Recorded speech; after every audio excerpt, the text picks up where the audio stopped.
Hello दोस्तों, welcome to our YouTube channel. दोस्तों ये वीडियो होने वाली है कुछ खास, क्योंकि इस वीडियो में हम आपको अंडमान एंड निकोबार के भ्रमण के बारे में बताने वाले हैं, जो एक काफ़ी फेमस आइलैंड है।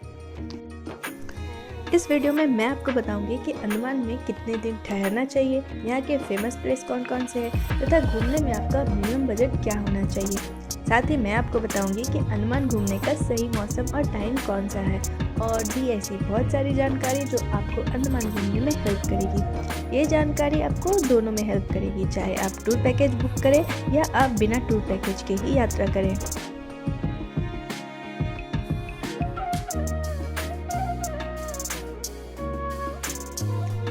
दोस्तों, Andaman and Nicobar island India का ही एक आइलैंड है जो बंगाल की खाड़ी में है। ये मेनलैंड इंडिया से थोड़ा दूर है और यहाँ इंडिया के दूसरे टूरिस्ट प्लेस के कंपैरिजन में कम लोग जाते हैं, इसलिए यहाँ का पानी साफ और ये ब्लू वाटर वाला एक खूबसूरत सा आइलैंड है।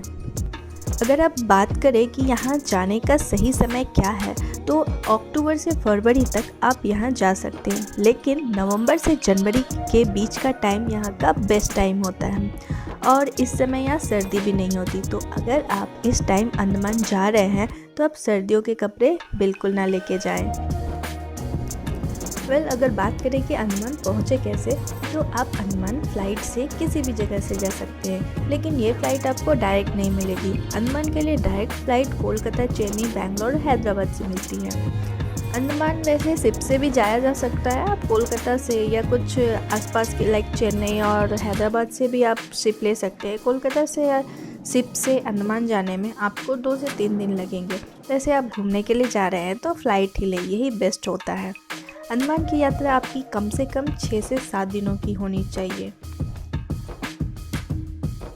अब ये 6 से 7 दिनों की जर्नी आपकी अंडमान में ऑर्गेनाइज्ड और प्लान्ड होनी चाहिए, जिससे कि आप अंडमान के मोस्टली प्लेसेस को कवर कर पाए इन 6 से 7 दिनों में। तो आइए स्टार्ट करते हैं डे 1 से। डे 1 को इवनिंग में आप पहुंचेंगे अंडमान का एकमात्र एयरपोर्ट पोर्ट ब्लेयर, जहां पहुंचकर आप होटल चेक इन करेंगे। उसके बाद आप निकल जाएंगे पोर्ट ब्लेयर में स्थित फेमस सेलुलर जेल की लाइट एंड साउंड शो के लिए। होटल के बारे में मैं आपको बता दूं कि होटल की प्री बुकिंग कर ले, जिससे वहां जाकर आपको कोई परेशानी ना हो।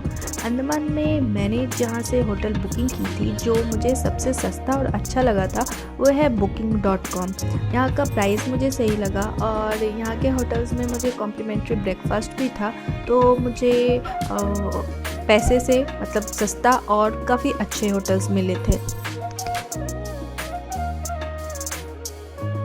वैसे आप अपने कन्वीनियंट के अकॉर्डिंग देख लें कि आपको कैसा होटल चाहिए, that's all up to you. Cellular jail के लाइट एंड साउंड शो देखने के लिए आप शाम को 6 बजे से 7 बजे के बीच में लाइट एंड साउंड शो होता है, तो आप जा सकते हैं और इसकी टिकट आपको ऑनलाइन भी मिल जाएगी। एक वेबसाइट है अंडमान tourism.government.in, ये वेबसाइट आप एक बार विज़िट कर लें, इसमें से बहुत सारी टिकट यहाँ से ही बुक होती है। तो सेलुलर जेल के पास ही 1 किलोमीटर की दूरी पे एक मरीना पार्क है, जहाँ जो काफ़ी खूबसूरत पार्क है, आप वहाँ घूम सकते हैं। ओके देन, तो फिर डे 2 में आपको मॉर्निंग में 9 बजे से पहले ही निकल जाना है नॉर्थ बे आइलैंड और रॉस आइलैंड घूमने के लिए, क्योंकि 1 बजे के बाद आपको कोई भी शिप जाती हुई यानी नॉर्थ बे और रॉस आइलैंड की तरफ जाती हुई नहीं मिलेगी। नॉर्थ बे और रॉस आइलैंड के लिए आपको शिप की टिकट मिलेगी Rajiv Gandhi water sport complex से। नॉर्थ बे और रॉस आइलैंड जो है वो आधे दिन की ट्रिप है तथा नॉर्थ बे आइलैंड वाटर एक्टिविटी के लिए काफ़ी फेमस है। अगर आप वहाँ पे वाटर एक्टिविटी करने वाले हैं तो एक्स्ट्रा पेयर ऑफ क्लॉथ्स आप ज़रूर कैरी करें। North bay and Ross island में आने जाने की टिकट आपको अप्रॉक्स 800 रुपये पर पर्सन लगेगी, और सिर्फ नॉर्थ बे की टिकट आपको 550 रुपये पर पर्सन और सिर्फ रॉस आइलैंड के लिए 370 रुपये पर पर्सन लगेगी टिकट। रॉस आइलैंड का नया नाम है नेताजी सुभाष चंद्र बोस।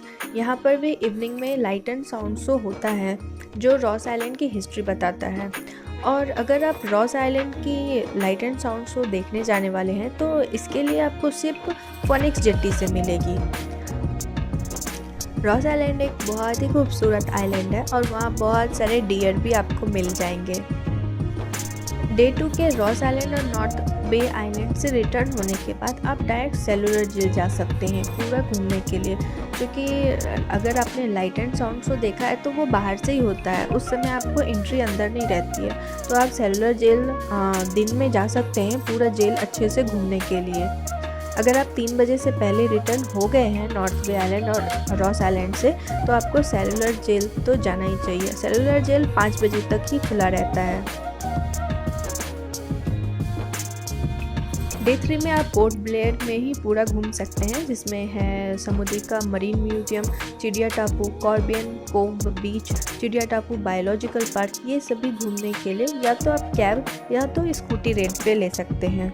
और अगर कम खर्च में आप घूमना चाहते हैं तो वहाँ पे लोकल टूरिज्म के लिए एक गोगो एसी बस चलती है, जिसके फेयर मात्र 100 से 150 में आते हैं और वो आपको सारी जगह, पोर्ट ब्लेयर की सारी जगह कवर करवा देंगे। अगर आप अंडमान में ट्राइब्स देखना चाहते हैं और मैंग्रोव साइट्स देखना चाहते हैं तो आप डे 3 में भारतंग आइलैंड भी जा सकते हैं। भारतंग आइलैंड भी काफ़ी फेमस है, वैसे उस तरफ लोग थोड़ा कम जाते हैं ट्राइब्स को देखने के लिए। वो रिस्ट्रिक्टेड एरिया होता है, बट वहाँ पे परमिशन है जाने की। डे 4 में आप पहुँचेंगे हैवलॉक आइलैंड के लिए। हैवलॉक आइलैंड के लिए प्राइवेट शिप और गवर्नमेंट शिप दोनों चलती है। गवर्नमेंट शिप मुझे ज़्यादा सही लगा क्योंकि उसकी डेक ओपन होती है और आप ऊपर से समुद्र का ब्यूटीफुल साइट्स देख सकते हैं और उसकी प्राइस भी कम होती है, लेकिन उसकी टिकट ऑनलाइन नहीं मिलती है। गवर्नमेंट फेरी के लिए आपको टिकट फोनिक्स जेट्टी से मिलेगी और प्राइवेट शिप की टिकट के लिए आपको ऑनलाइन टिकट ईजिली मिल जाएगी। हैवलॉक आइलैंड पोर्ट ब्लेयर से अप्रॉक्सीमेटली 70 किलोमीटर है, जहां पहुंचने में आपको लगभग 3 घंटे के आसपास लग जाएंगे। हैवलॉक एक बहुत ही सुंदर आइलैंड है और उसका नया नाम स्वराज द्वीप है। आप हैवलॉक में मिड डे तक पहुंच जाएंगे और आप उसके बाद निकल सकते हैं राधानगर बीच के लिए। राधानगर बीच एक ब्लू फ्लैग सर्टिफाइड बीच है। इट मीन्स वो काफ़ी साफ सुथरा बीच है। ये बीच काफ़ी खूबसूरत है, तो इसलिए वहाँ पे लोग काफ़ी टाइम स्पेंड करते हैं, वहाँ नहाते भी हैं। तो आप अगर राधानगर बीच जाएं तो एक पेयर क्लोथ्स ज़रूर लेके जाएं साथ में। डे 5 में आप अर्ली मॉर्निंग में जा सकते हैं स्कूबा डाइविंग के लिए। अंडमान जो है वो स्कूबा डाइविंग के लिए काफ़ी फेमस है, खासकर अगर आप हैवलॉक आइलैंड जा रहे हैं तो, क्योंकि वहाँ का पानी साफ़ मिलता है और मॉर्निंग टाइम में अगर आप जाते हैं तो अंडर वाटर की क्लियर विजिबिलिटी आपको देखने के लिए मिलेगी स्कूबा डाइविंग में। उसके बाद आप निकल सकते हैं एलिफेंट बीच के लिए, काला पत्थर बीच के लिए, विजयनगर बीच के लिए। ये सभी बीच काफ़ी फेमस है। कहने की तो ये बस बीच ही है, बट हर बीच की एक अपनी खासियत है। जैसे अगर मैं एलिफेंट बीच की बात कहूँ तो वहाँ आप थोड़ा ट्रैकिंग करके जाएंगे, जिसका एक अलग मज़ा है। डे 5 की इवनिंग को या फिर डे 6 की मॉर्निंग में आप पहुँच जाइए नील आइलैंड के लिए, जिसका नया नाम शहीद द्वीप है। ये आइलैंड भी काफ़ी ब्यूटीफुल है और वहाँ का वाटर आपको थोड़ा सा ग्रेनिश देखने के लिए मिलेगा। ये बहुत ही छोटा आइलैंड है और इसको एक दिन में कवर किया जा सकता है। इस आइलैंड में 3 बीचेस हैं जो काफ़ी फेमस है, जो आपको ज़रूर जाना चाहिए। पहला है भरतपुर बीच, जो आपको पोर्ट से बिल्कुल ही पास, मतलब 500 मीटर या 1 किलोमीटर के आसपास आपको भरतपुर बीच मिलेगा। इसकी खासियत ये है कि ये वाइट सैंड वाला बहुत क्लीन और ब्यूटीफुल बीच है, इसलिए वहाँ आसपास में आपको वाटर एक्टिविटीज़ भी मिलेगी, स्पेशली स्कूबा डाइविंग। उसके बाद आप जा सकते हैं सेकेंड नंबर बीच यानी लक्ष्मणपुर बीच 2, जो कि नील आइलैंड की यूएसपी है। लक्ष्मणपुर बीच 2 को नेचुरल बीच भी कहते हैं, क्योंकि वहाँ पे डेड कोरल्स का एक बहुत बड़ा रीफ बना हुआ है और यहाँ आपको varieties of under water species देखने के लिए मिलेगी। अगर आपने स्कूबा डाइविंग किया तो आपने जो अंडर वाटर जो चीज़ देखी है वो आपको इस लक्ष्मणपुर बीच 2, जो कि नेचुरल बीच है, वहाँ पे आपको सरफेस वाटर में ही देखने के लिए मिलेगी। तो नील आइलैंड का ये बीच बिल्कुल भी मिस नहीं करना है। फिर तीसरा है लक्ष्मणपुर बीच 1। यह बीच भी काफ़ी सुंदर है और अगर आपके पास टाइम बचता है तो ये बीच भी देख लें। ये बीच भी काफ़ी सुंदर, साफ और शांत बीच है।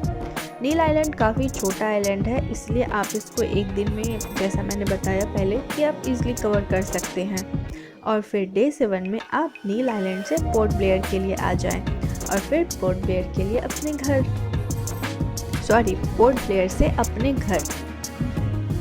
तो ये रही अंडमान की 7 डेज़ की ट्रिप के बारे में।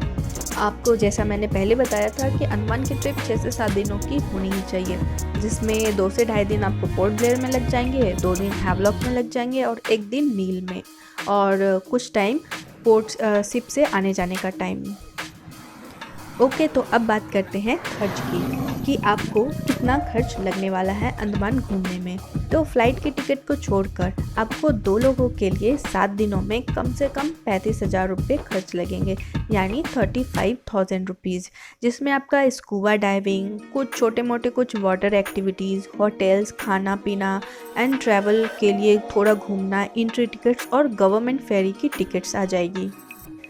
अगर आप मार्क्रूज शिप पे जाते हैं तो आपका बजट थोड़ा सा बढ़ जाएगा, या किसी भी प्राइवेट शिप पे जाते हैं तो आपका बजट थोड़ा सा बढ़ जाएगा।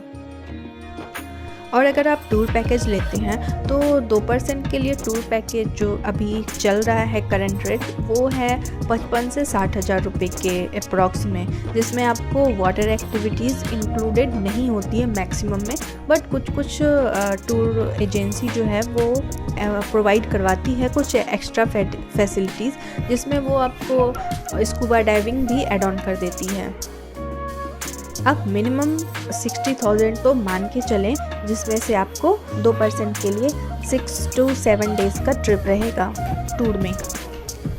Well, it is up to you कि आप कैसे जाना चाहते हैं। दोनों के अपने प्रॉस एंड कॉन्स हैं। अगर आप विदाउट पैकेज जाते हैं तो आपके पैसे बचेंगे, आप अपने हिसाब से घूमेंगे, लेकिन साथ में ही आपको सर्चिंग, लोकेशन और थोड़ी वीडियोस देख के मेहनत और थोड़ा अपनी इटिनरी खुद डिसाइड करनी पड़ेगी अच्छे से।